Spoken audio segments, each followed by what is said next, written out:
family separation. It was part of his zero-tolerance policy, where parents crossing the border were locked up, prosecuted and had their children taken away. The story dominated the news back in June with distressing images of kids in cages and shelters, Melania's very cool jackets reading, "I really don't care, do you?" and, of course, this moment.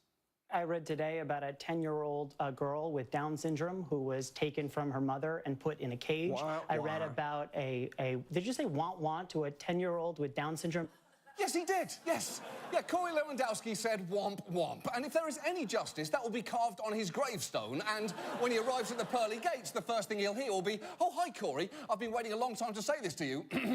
Womp womp. Because when non-profits tried to check on the kids, the government often didn't have a good system to locate those that were listed as being present. We were given a list by the government, and we were told that we could choose who we wanted to speak to. Looking through the list of over 500 names, I noticed that there were some very young children there, including a 2-year-old, several 1-year-olds, and one child that was listed as being 0. So I asked to see those children. They left and came back and said that they couldn't find the children. They said to me, "Well, we called out their name and nobody responded, so we don't know where they are."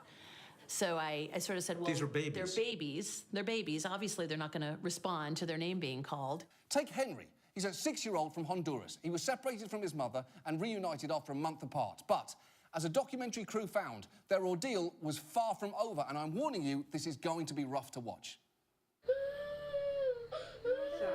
we need to take care of him. I think I need to leave, okay?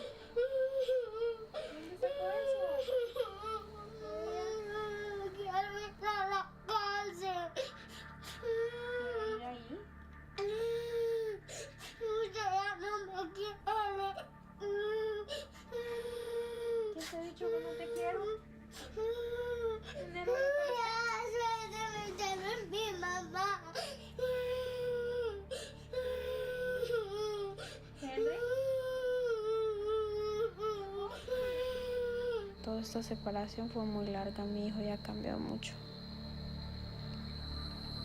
Con tanto trauma. Ya no quiero ser tu hijo, ya no soy tu hijo, me dijo. Yeah, we did that. And not because we had to, but because we chose to.